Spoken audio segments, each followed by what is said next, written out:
Hey guys, welcome back to Clownfish TV. This is Kneon. I am here with Geeky Sparkles. Hello.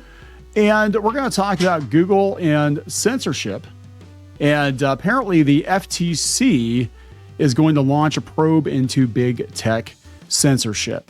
So everything is definitely changing very quickly this year because, censorship was all the rage a couple of years ago. Mm-hmm. And we're going to talk about this. Actually, strangely enough, Wikipedia has a timeline of censorship by Google and other tech companies. So they're admitting to it now.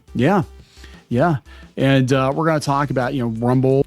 I think a whole lot of information is going to come out in all these investigations. We're going to find out that we were a lot more censored than we thought we were. Oh, I'm sure. And then what about the fact that there's a bunch of websites that are now out of business because of the different stuff that Google has done? Yeah, and I think I'm going to be honest. I am beginning to think that this whole Google pivot to AI snippets might low-key be censorship. I think that they're going to use it as a plausible excuse. Oh, well, we started using AI snippets. Yeah, the AI snippets are actually from their preferred partners, like right. Reddit. But they were training AI on Reddit, and that's why they were telling people to put glue on pizza.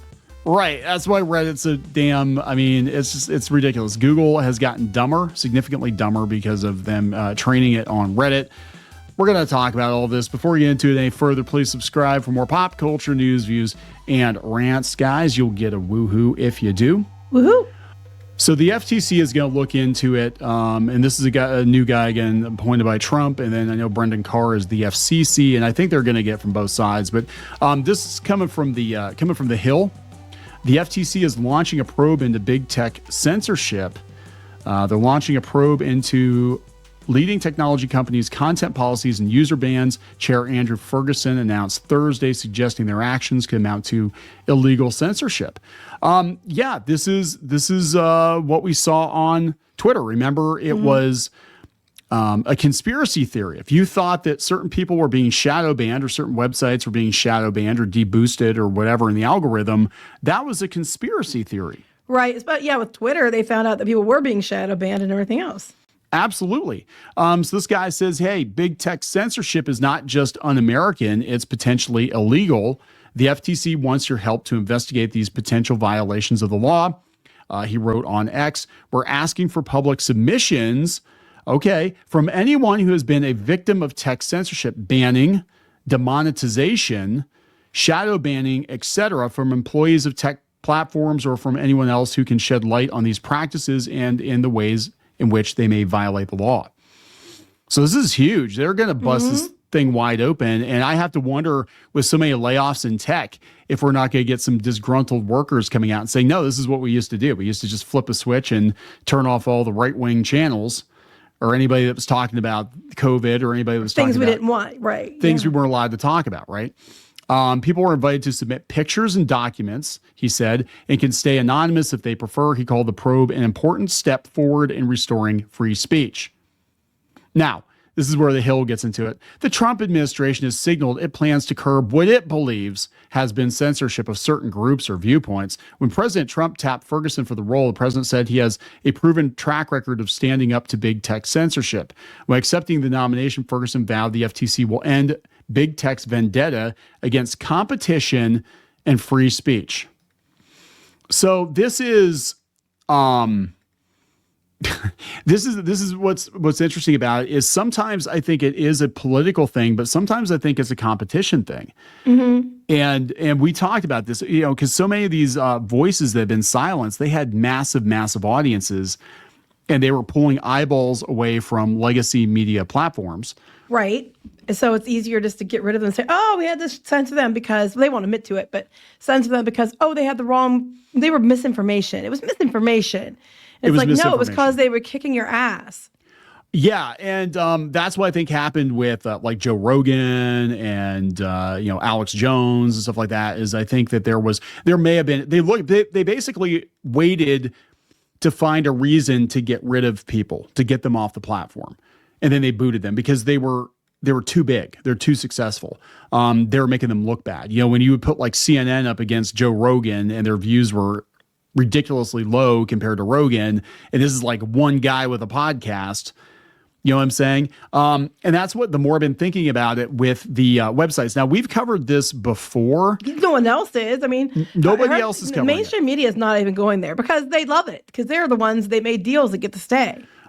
Josh Tyler has been on this, and he's currently in charge of Giant Freaking Robot, which he's basically put on autopilot at this point because he actually went to Google and they just gave him a song and a dance, a bunch of other small website owners, smaller niche website owners, and they don't care. They don't care.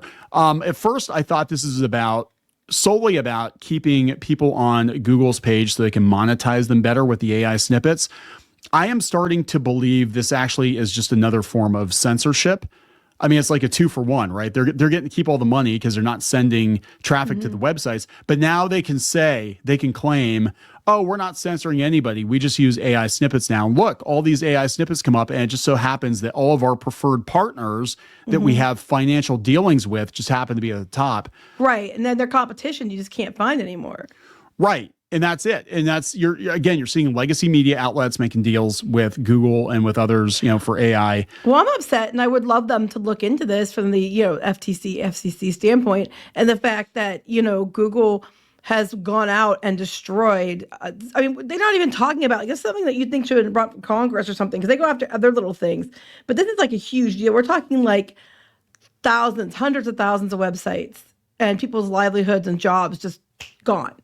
Yeah, and that's what's so depressing about. Like Retro Dodo was actually doing well enough that the guy who had the site, he actually kind of busted it wide open. He was doing well enough that he quit his day job. He was doing the site. He just had a kid, and then Google took it away from him overnight.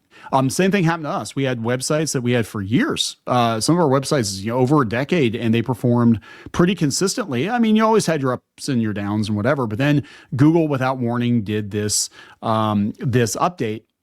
And they've done several updates, and each update it got worse. Each update, yeah. First, we saw like half of our traffic disappear, and then the kill shot was the most recent one last spring, where they basically just turned off the traffic to most niche websites. And it's even hurt, some bigger outlets too. So I think what they're doing is they're showing preferential treatment to their partners, the people they partnered with to scrape their content for AI. And it's they're not going to tell you that, but I think if they look into it, they're going to find out this is the case. All the algorithm updates, 9 times out of 10, they favor legacy media. And that's what I think it's really about. I think the censorship is political to an extent, but I think it's really about the dollars. Oh, it's going to be political to an extent because most legacy media leans left. Yeah. Yeah, and they're gonna help them out, and there's not enough to get government money like Politico.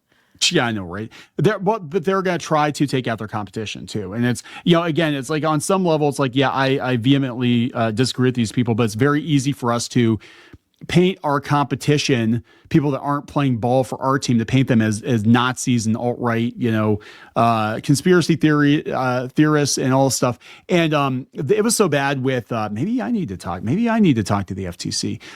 It was so bad with our websites at one point that, and we weren't even doing anything that racy, but they actually brought in a third-party company to audit all the websites in the ad network.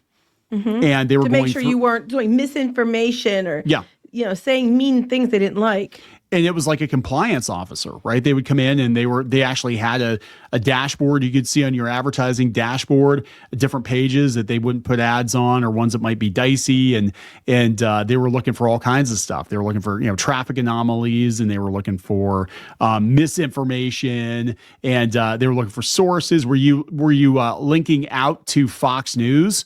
Oh, well, you don't want to do that, right? Because that might be misinformation. Were you linking to Breitbart? That might be misinformation. And they would. And they actually would like flag all those issues on the dashboard. And again, this is like some third party. I don't even know if they're around anymore, but it would have been like 2021.